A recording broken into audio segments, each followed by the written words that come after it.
Hey everyone, Ariana here, and I'm finally back with another video. Today I'm cooking 3 different sauces that could go on basically anything, so think pasta, chicken, toast, and much more. So the 3 sauces are 1, a tomato vodka sauce, 2, a Swiss chard sauce, and 3, a garlic and onion sauce. I'll show different approaches and techniques to cooking, which I'll be going through with different demos. And if you're also interested in storage tips, I'll be going over those at the end of the video if you're a batch cooker. So if you're ready to get started, let's get cooking. First, we're starting off with this creamy tomato vodka sauce. It's perfect to use on pasta, which I'm using for this demo right here, to place on pizza, and even eggplant parmesan. This is a quick look at the ingredients we'll be using. As always, there's a list of ingredients in the description below, but keep in mind I want us to be intuitively cooking, meaning if you want more garlic, add more garlic. If you only have a quarter of an onion, that's completely fine. You can use that quarter of an onion, and I've included some substitutions and things like that down below too. Okay, let's get started. Here I'm mincing up my garlic by slicing them first and then running my knife through the slices. For the onion, I'm cutting against the lines, but not cutting all the way through to the other end, and then turning it to create little squares. Now that we have everything prepared, I'm filling up a pot with water and placing it on the stove to come to a boil. This is my setup. There's one pot on the back of the burner, and on the front burner, there is a pan to create our sauce. Here on the side, you can see there's also our mise en place for easy reach. Great, the water is boiling and I'm adding a hefty amount of salt to make sure the water tastes like the sea. Stir it around and give it a taste to see if it's salty enough. The noodles I'm using here are rigatoni. I recommend using a tubular pasta shape that can catch the sauce in its ridges and openings. Dump that in, and now it's time to get our vodka sauce going. I've been preheating this pan, and once it's hot, drizzling in olive oil. On medium to medium-high heat, I'm adding my onions in and cooking it until translucent. Now I'm adding in my garlic, coating it in oil, and then sauteing it until it's a light brown color. And now we're adding in tomato paste and cooking it until it becomes a tad dark. We're doing this to just cook out the tin flavor and make it taste a little roasty. Deglaze with vodka and scrape up any bits that have started sticking to the pan. We're going to cook out the alcohol until the mixture is almost dry. In the meantime, I'm tempering my heavy cream, and don't be alarmed, mine was frozen so it looks a little chunky. But tempering basically means bringing up the temperature so that this cold heavy cream doesn't split while it's added to the hot pan. I'm doing this by adding a little pasta water and giving it a stir. I'm adding all of my heavy cream in, mixing it around, and giving it a taste to adjust for seasoning. I'm taking the pasta out when it's close to al dente and placing it into the sauce. Then, freshly grated Parmesan is going into the mix and stirred around until it's fully melted. You may find that the sauce is a bit thick, so to loosen it up, you can give it a little more pasta water like I'm doing here, and on the other hand, if your sauce is too loose, you're free to add more cheese. Season to taste, here I'm grinding up some black pepper, and then now we're going to scoop it into a bowl.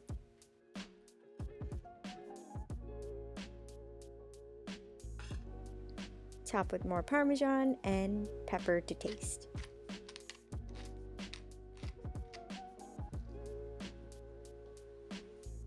Alright, so moving on to sauce number 2, which is a Swiss chard sauce. In this example, I'll be putting it on toast like you see here. This is a quick shot of all the ingredients I'm using today. The ingredients on the left are needed for the sauce, and the ones on the right are for the toast or are optional. This sauce can be used on pasta, toast, swirled into dips, and so much more. Okay, so prepping the Swiss chard. I'm taking off the stems, I'll be pickling them for something else later, and putting the leaves into my salad spinner. Then fill a pot with water and bring it to a simmer. Salt it like the sea, and then add the Swiss chard. I'm cooking these until they're tender but not mushy, which should take about 5 minutes or so. In the meantime, this is a similar setup as our previous sauce, but the difference is that we'll be using a blender to combine everything. Now I'm adding olive oil to the small pan in front and placing in garlic cloves to infuse into the oil. Once slightly golden, I'm letting it cool off into a small bowl, and then you can also add chili flakes or other hearty herbs at this point if that's your jam. Now that my Swiss chard is tender, it's going into the blender along with the cooled off olive oil and garlic cloves. Here I'm blending until smooth, and here's consistency check. To this, I'll also be putting in shaved Parmesan, chicken broth. You can also use the Swiss chard water too, and seasoning. Blend it again, and there you have it, Swiss chard sauce. Super easy, and it doesn't take a lot of ingredients either. For this demo, I'll be putting it on toast, so I'm sauteing oyster and crimini mushrooms, frying an egg and some shallots. I'm also seasoning everything as I go. And for the assembly, I'm laying down the Swiss chard sauce, mixed mushrooms, our egg, crunching up the fried shallots, adding chili crisp, and grated Parmesan. And in the end, you could also see that I added black pepper too. Sauce number 3 is this garlic and onion sauce, or in other words, gravy. I'm using chicken breast for this demo, but you can use another part of the chicken or any kind of meat. This is my mise en place, which will mostly be going into the pan after the chicken is cooked through. Speaking of chicken, here it is.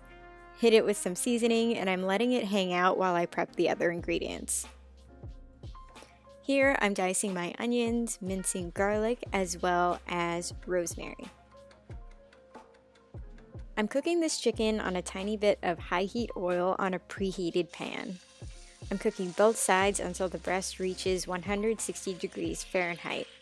And then I'm going to allow for carryover cooking for it to reach to 165. Remove the chicken from the pan, and now it's time for the gravy.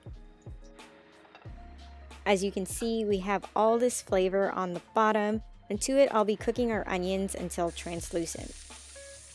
Then I'm throwing in butter, letting it melt, and then our garlic and rosemary. I'm mixing in flour into our fat, also known as the chicken juices and butter. This makes our roux, which is an equal parts fat and flour mixture used to thicken liquids. I'm cooking out the flour taste and waiting for the roux to appear like wet sand and smell toasty. Deglaze with chicken broth and scrape up the fond that's collected on the bottom of the pan. Let the whole thing bubble away until it becomes a thick consistency. Cool, now this is our sauce. You can use it for things like biscuits, mashed potatoes, or the chicken that I'll be putting it on next.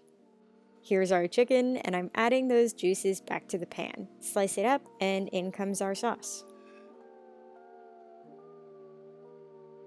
Moving on to storage tips, sauces can be stored in the refrigerator for 4 to 5 days in containers like this, or even this restaurant deli container.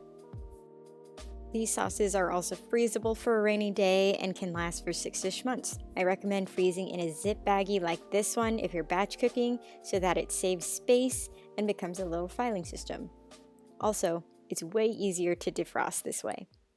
That is all for today. If you like this video, please give it a thumbs up, and if you haven't already, subscribe to my channel. You can also find me on different social sites, which I'll be linking down below or anywhere on the screen. If you give this recipe a try, feel free to tag me, and I'll see you in my next video. Thanks for watching. Bye!